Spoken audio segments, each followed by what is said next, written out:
Va ora in onda Centro Ronchi. Buongiorno Francesco, a te la linea.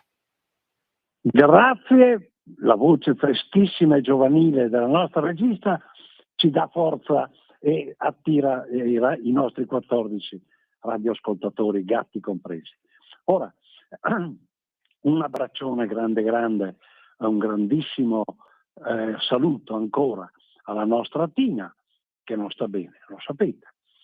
Un abbraccione a grande a Matteo, che invece sta bene per fortuna, e a tutti voi radioascoltatori per quella che è un percorso che stiamo facendo da oltre un anno, da giugno del 2024, sulle tracce dell'essenza della democrazia e sulla constatazione della sua crisi, per capire poi che cosa significa e soprattutto in questo momento qual è il rapporto fra la democrazia e l'ideologia, perché abbiamo detto gli ideologizzati, la prima cosa che hanno fatto i socialisti è quella di mettere l'etichetta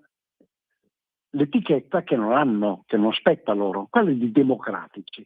In realtà il concetto stesso di ideologia si contrappone, l'abbiamo visto, a quello di democrazia. Si contrappone perché l'ideologia scarta,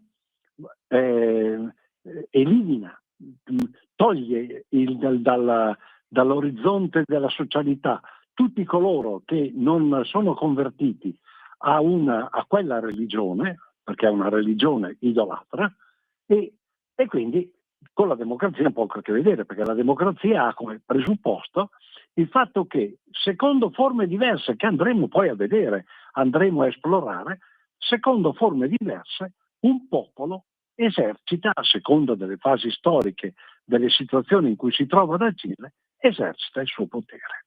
Ora, abbiamo detto che uno dei momenti chiave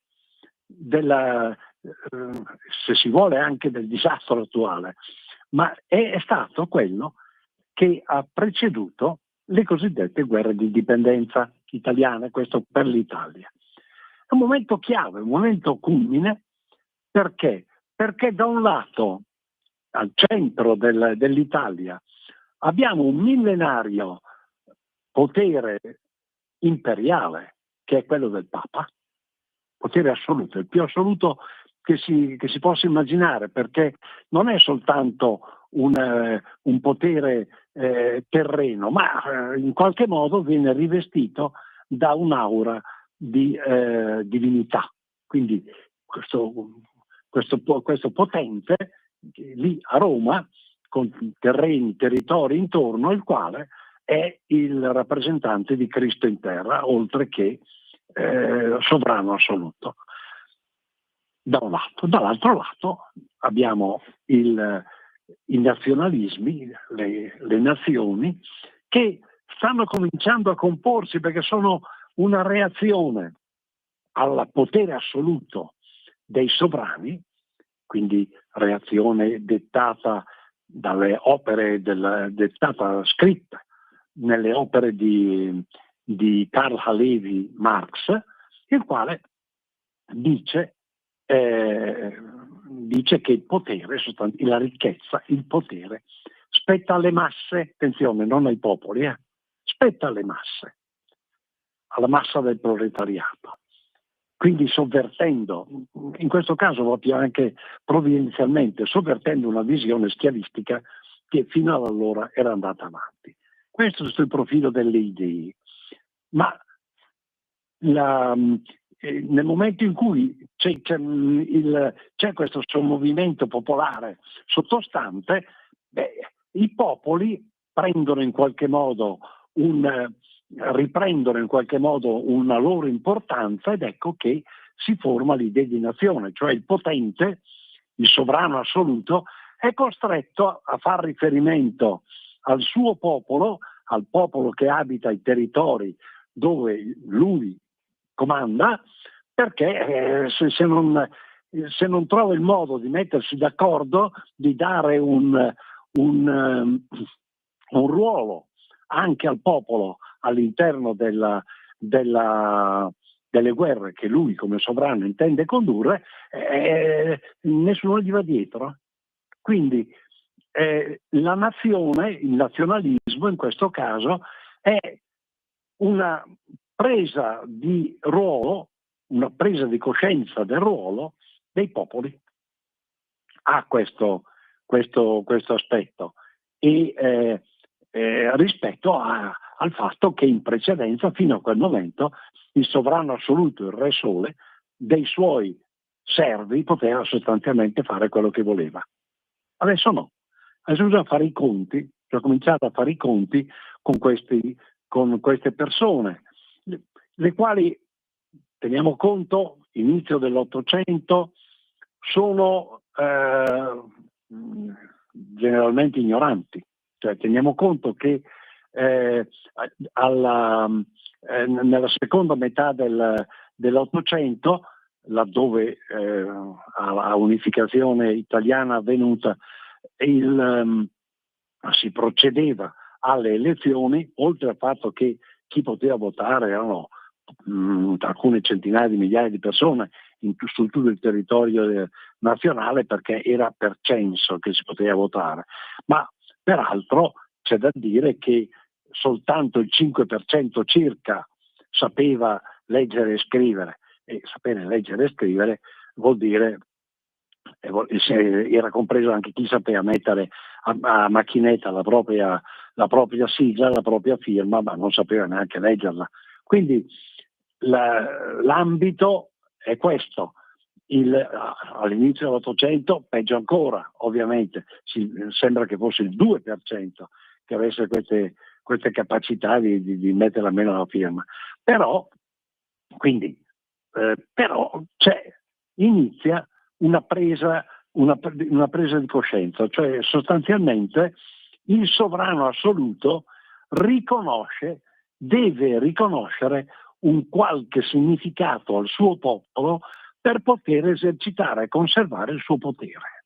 È un po' la grande evoluzione sotto questo profilo. Però nei territori del Papa tutto questo non conta assolutamente, perché nei territori del Papa c'è lui, il Papa, illuminato dallo Spirito Santo, il quale non ha bisogno né di popolo né di altro. È un potere assoluto, teocratico, che più assoluto di così non si può.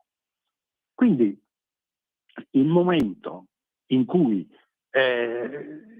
si fonda, inizia la scintilla fra potere assoluto di un sovrano e popolo, in Italia la vediamo lì, nel 48, quando 1848, quando il Papa Pio IX manda le truppe a sostegno dell'esercito, le sue truppe a sostegno dell'esercito piemontese contro l'Austria, ma all'ultimo momento li ritira.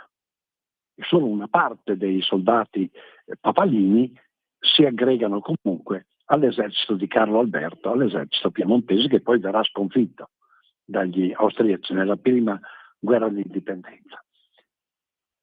È significativo, lo ritira. Il Papa capisce che nel momento in cui manda le sue truppe in appoggio all'ambizioso re del Piemonte, Carlo Alberto, è come se valicasse il Rubicone, è come se passasse da un mondo a un altro. Lui, il sovrano assoluto, il teocrate, che diventa fautore del rivoluzione sostanzialmente, del depauperamento dei suoi poteri, perché si danno una parte dei poteri che lui si è autoattribuito, vengono attribuiti al popolo. Poco o tanto il popolo ha una sua rilevanza. Ora, il popolo torna a avere una sua rilevanza. L'ha già avuta, abbiamo visto, durante il Medioevo, abbiamo visto che attraverso il riconoscimento del potere del popolo nei comuni abbiamo avuto fenomeni incredibili come l'umanesimo, come il Rinascimento. L'Italia è grande perché c'è stato il riconoscimento locale delle singole popolazioni con i loro costumi, le loro attitudini, le loro arti. Bene, qui in questo caso, sia pure in modo diverso, ma il popolo torna ad avere una sua rilevanza e il Papa non lo può accettare. Dall'altro lato ci sono le idee socialiste che stanno maturando. Teniamo conto che il manifesto dei comunisti che precede il Capitale, scritto da Karl Haledi Marx, il manifesto dei comunisti è redatto sulla base di riunioni che in quel di Parigi venivano già tenute, quindi il pensiero socialista già non è un'invenzione autonoma di Karl Haledi Marx, no, è lui lo mette per scritto, lui lo elabora e poi negli anni 60 dell'Ottocento redige il testo complessivo che è il Capitale. Quindi sono queste idee, c'è il dovuto riconoscimento a un popolo, dall'altro lato c'è il sovrano assoluto illuminato dallo Spirito Santo. Il popolo italiano, per quanto ignorante abbiamo detto, perché con scarse capacità anche di conoscenza, di lettura, abbiamo detto il 5%, la seconda metà dell'Ottocento sapeva mettere la firma, il 2% sapeva, cioè comprensivo sia di quelli che sapevano leggere e scrivere davvero e quelli che soltanto sapevano mettere la firma. Ora sottoscrivere qualcosa, firma qui e quelli firmavano, vabbè. Quindi però il popolo ha una sua sensibilità, ha conquistato un suo potere, ha avuto una sua rilevanza. La rivoluzione francese con il suo drammatico spargimento di sangue ha comunque significato, ha avuto un profondo significato. Bene, il popolo italiano si trova davanti a un dramma. Il popolo italiano per il 98% circa è cattolico. Quindi teme la scomunica da parte del Papa, teme di commettere peccato, non vuole andare contro la Chiesa. Dall'altro lato però capisce anche che poco o tanto, ma il rilievo che il nazionalismo dà al popolo, l'apertura a un futuro, qualunque esso sia, non chiaro, non delineato, ma a un futuro in cui il popolo ha comunque un peso nei confronti del sovrano. Il sovrano non può più fare tutto quello che vuole, come vuole, ma deve fare i conti comunque, pochino, però deve fare i conti col popolo. Capisce che è un'antitesi che però non è chiara, ma che non sta a piedi, cioè in definitiva laddove il popolo conquista un potere che gli è connaturato, ci può essere 100 volte colui che dice di essere illuminato dallo Spirito Santo e che quindi ha un potere assoluto in forza della divinità, però il popolo non gli crede, sostanzialmente gli va contro. Ed è qui che si scontrano, diciamo, le due anime di un popolo che non può da sé parlare o accennare o immaginare un percorso di democrazia, anche perché ci sono i sovrani, c'è il re di Sardegna, ci sono i Savoia, quindi democrazia non voglio dire, diciamo quello che poi fu lo statuto albertino, cioè praticamente una minore oppressione del popolo da parte del sovrano, come concessione da parte del sovrano. Però da un lato c'è questo che è un progressivo dare spazio al ruolo, ai poteri del popolo, e dall'altro lato c'è un sovrano messo lì, collocato proprio in centro alla penisola italiana, il quale dice, non dico che chi tocca i miei terreni muore, come fosse il filo elettrico, ma insomma qualcosa del genere, perché dice sostanzialmente: chi viene a toccare la mia terra, la terra sulla quale io comando, commette peccato, perché è come se la rubasse a Dio. Una roba un po' stramba, però è così. Ora, è in questa dicotomia, proprio questo scontro fra due posizioni, che sorge proprio in ambito cattolico, perché non poteva essere altro. Ripeto, il 98% della popolazione si dichiarava per tradizione, per storia, per abitudine, però era cattolico. Quindi qui si forma in questo ambito lacerante di cattolicesimo, che in Italia si forma il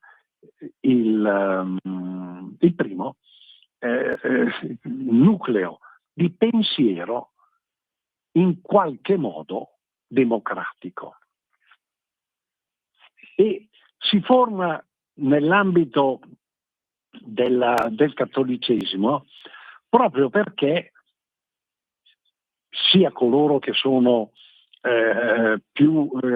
meno vincolati al potere templare del Papa, sia coloro che sono più invece vincolati adesso, si pongono il problema di come quel popolo cattolico, nel momento in cui viene meno il potere assoluto dell'illuminato dallo Spirito Santo, come debba regolarsi.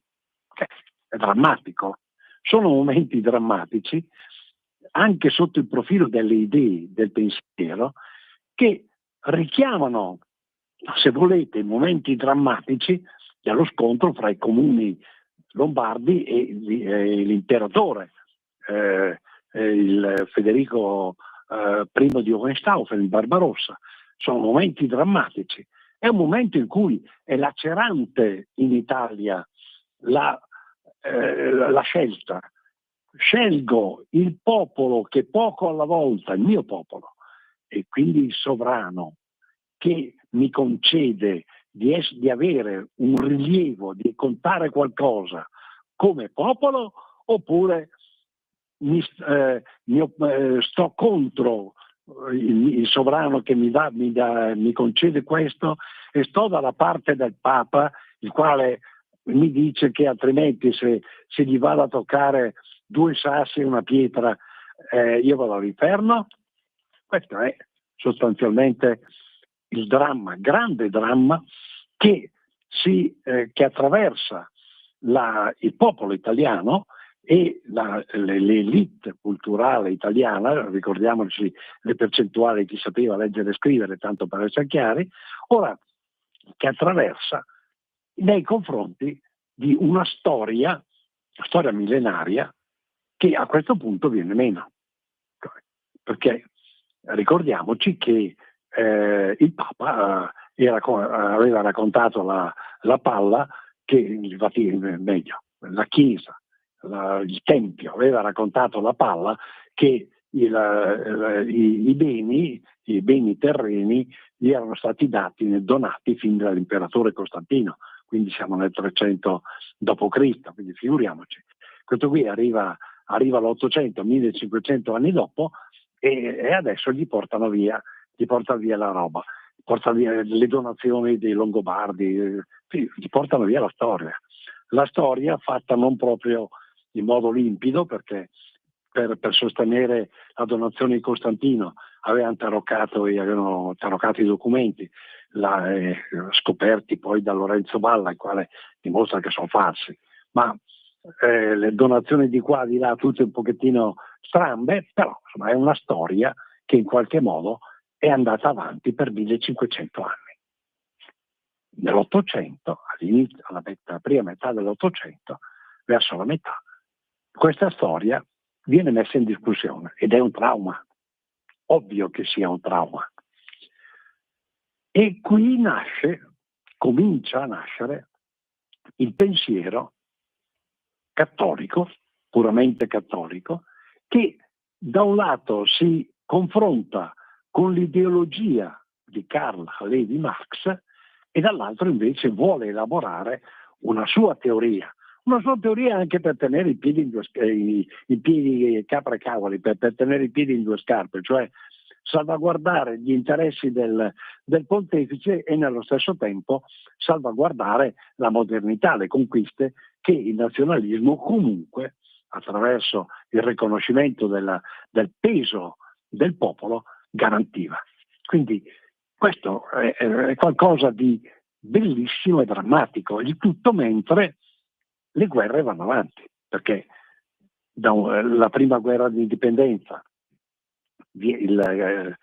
Carlo Alberto di Savoia viene sconfitto, il regno di Piemonte viene sconfitto, Carlo Alberto deve abdicare, gli succede Vittorio Emanuele II, ma se nel 48-49 c'è la sconfitta, nel 59, nel 61 il quadro cambia e c'è un'ampia conquista del territorio italiano da parte dei Savoia come Regno d'Italia. Dopodiché avremo il 66 e viene completata con sconfitte, ma vince la Prussia, quindi vinciamo anche noi in quanto alleati. Ora, è in questo periodo in cui le guerre vanno avanti, in cui la conquista piemontese si avvicina a Roma e nel 1870, dopo la terza guerra di indipendenza, la breccia di Porta Pia cosiddetta, cioè Roma viene conquistata e il Papa diventa più o meno un ospite e si dichiara autoprigioniero, ma prigioniero di che cosa? È lì che si è chiuso nei suoi palazzi, non sa bene neanche se è casa sua o se è a casa di qualcun altro. Quindi è un dramma perché è un Papa che nel 1870, quando già il Capitale, l'opera di Karl Levi Marx è pubblicata, è un Papa che non sa neanche esattamente se è a casa sua o no, non sa niente, è espropriato. E lì nessuno lo tocca perché è bene o male è il capo di milioni e milioni di fedeli, nessuno gli fa più di tanto, però praticamente è un imperatore, un sovrano assoluto senza regno, c'ha neanche casa sua. Ora, ed ecco che nel popolo cattolico, il 98%, si sviluppano le varie tendenze. Da un lato c'è la tendenza sollecitata dal socialismo, le masse, il potere che deve transitare dai sovrani, dai nobili, dagli stessi borghesi arricchiti, deve transitare alla massa, non al popolo, alla massa. L'ideologia che è lì. Dall'altro il fatto che il popolo, che per di più ha partecipato alla conquista in favore dei Savoia del territorio, il popolo vuole che siano mantenute le promesse che gli sono state fatte. Dall'altro ancora lo stesso popolo cattolico, credente, il quale comunque nel ritenere legittime queste aspirazioni, cioè il mantenimento delle promesse da parte dei Savoia, delle promesse fatte, dall'altro lato però non vuole neanche andare all'inferno, perché deve trovare un equilibrio fra le promesse ricevute e insomma lo sgarbo, in qualche modo, l'esproprio avvenuto nei confronti del Papa. E si sviluppano varie teorie, questo è il bello mai studiato, poco raccontato, è il bello della prima vera nascita di una differenziazione di idee, di teorie politiche in Italia. Differenziazione di teorie completamente nuove, con un quadro completamente nuovo. Da un lato ci sono gli intransigenti, quelli che dicono no, qui abbiamo commesso tutti quanti peccato, abbiamo commesso peccato contro Dio e contro l'uomo, quindi dobbiamo restituire al povero Papa Pio IX, dobbiamo restituirgli tutto quello che gli è stato tolto e rendere quindi vana quanta l'opera l'opera militare compiuta dai Savoia anche attraverso Garibaldi, attraverso la massoneria, eccetera. E qui, nell'ambito di coloro che vogliono restituire, ci sono due teorie, anche qui. C'è chi vuole che venga restituita soltanto la parte territoriale che va dalla Toscana in giù fino al Regno di Napoli, quindi il Regno di Napoli è stato sconfitto, diventa Savoia.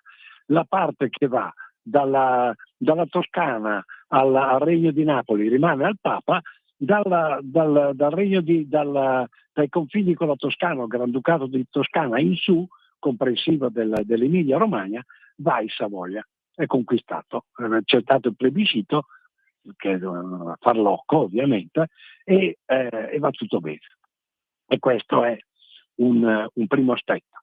Invece c'è di coloro che fra gli intransigenti ci sono quelli che dicono no, al Papa va restituito integralmente tutto, quindi a questo punto l'Italia, i Savoia hanno combattuto, fatto le guerre di indipendenza per niente sostanzialmente, e viene loro preclusa anche la possibilità futura di farne altro, e il popolo deve rassegnarsi ad avere un sovrano assoluto lì a metà fra l'Italia, a metà della penisola italica, ciò che ha impedito già 1000 rotti anni prima ai Longobardi di unificare il territorio. Gli intransigenti. Ma poi ci sono i transigenti, quelli che la in non ce l'hanno. E i transigenti dicono no, quello che è avvenuto è avvenuto.